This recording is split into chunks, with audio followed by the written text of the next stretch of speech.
महू खातु बहुत बड़ बड़ रोग केबे भी हेब नाही। समस्त बहुत जरूरी कथा। समय काढ़ी निश्चय देखंतु। हृदघात हेबा एवं कैंसर महू रक्षा करे। महूरे एंटीऑक्सीडेंट गुण थाए। यार सेवन कले रक्त रे एंटीऑक्सीडेंट गुण वृद्धि पाए, जहाँ हृदघात, स्ट्रोक एवं विभिन्न प्रकार कैंसर रक्षा करिथाए। यह व्यतीत महू खाइले आखि मध्य सुस्थ रही थाए। रक्तहीनता रोग दूर करिथाए। उषुम पानी रे महू मिसाई पीले यह रक्त रे लोहित रक्त कणिका बा आरबीसीस वृद्धि करे। एही आरबीसीस शरीर विभिन्न अंग को अम्लजान नेकी जीवार काम करिथाए। जणे व्यक्तिर शरीर केते सुस्थ अछि ताहा शरीर थिबा लोहित रक्त कणिका उपरे निर्भर करिथाए। जेते अधिक रक्त कणिका सेते अधिक अम्लजान शरीर रे थाए। तेणु रक्तर अभाव दूर करिया पई प्रतिदिन उषुम पानी रे गोटे चामच महू पकाई एहार सेवन करंतु। रक्तचाप ह्रास करे। महूर सेवन कले एथिरे थिबा एंटीऑक्सीडेंट रक्तचाप ह्रास करिबारे सहाय्य करिथाए। महूर सेवन कले शरीर रे बैड कोलेस्ट्रॉल मात्रा ह्रास पाइथाए। महूर सेवन द्वारा रक्तजन्य जमी रहिथिबा खराब कोलेस्ट्रॉल ह्रास पाउथिबारु रक्तचाप एवं स्ट्रोक रो भय मध्य दूर होइजिबा। त्वचा को सुंदर करे। महू त्वचार निखार आनिबारे सहाय्य करिथाए एवं त्वचा को सुखिबा को दिए नहीं। चेहरा रे महू लगाइले यह चेहरा रे थिबा मृत कोशिका को बाहर कर दैथाए। तेणु चेहरार बयसजनित जोरी पड़ी न थाए। क्षत एवं पोड़ाजला ठीक करे।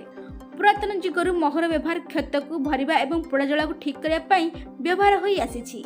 महूरे एंटीबैक्टेरियल गुण जोगु यह कटा घारे बैक्टेरिया को बंचिबा को दे न थाए।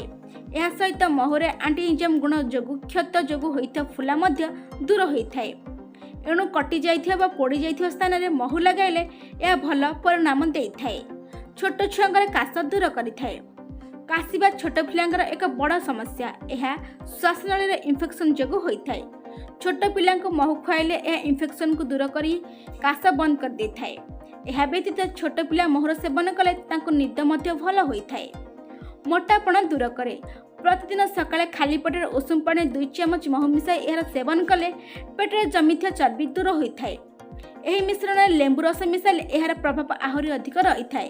किंतु जदि पेटरे जमिथिया चर्बी दूर करिया पई चाहुछंती तेबे प्रतिदिन सकाळे खाली पेटरे गोटे ग्लास उषुम पानी रे गोटे चामच महू मिसाई पियंतु। आजमा दूर करिथाए। जदि आपनको आजमा बा काश हेबार समस्या थाए तेबे गोटे चामच अदा रस रे गोटे चामच महू मिसाई एहार सेवन दिन रे 2 थर करंतु। एहा काश एवं आजमा दूर करिबार लाभदायक होइथाए। अनिद्रा दूर करे। महूर सेवन कले एहा निद न आसीबार समस्या मध्य मुक्ति मिलिथाए। जदि राति रे निद न आसीबा समस्या थाए तेबे राति रे सोइबा पूर्व गोटे ग्लास उषुम क्षीर रे गोटे चामच महू मिसाई एहार सेवन करंतु। महूरे थिबा कार्बोहाइड्रेट मस्तिष्क को शांत रखिथाए एवं भल निद्रा होइथाए। जॉन्डिस रोग दूर करे। जॉन्डिस रोगी पई महू बहुत लाभदायक होइथाए। जॉन्डिस रोग होइथिले 4 चामच पाचिला आंब सहित गोटे चामच महू मिसाई एहार सेवन दिन रे 2 थर कले एहा जॉन्डिस रोग को शीघ्र भल कर देइथाए। एमिति नुआ नुआ वीडियो देखिया पई चैनल को सब्सक्राइब कर दंतु एवं लाइक कमेंट शेयर भी करंतु। संपूर्ण वीडियो देखिथिबारु आपनको बहुत बहुत धन्यवाद।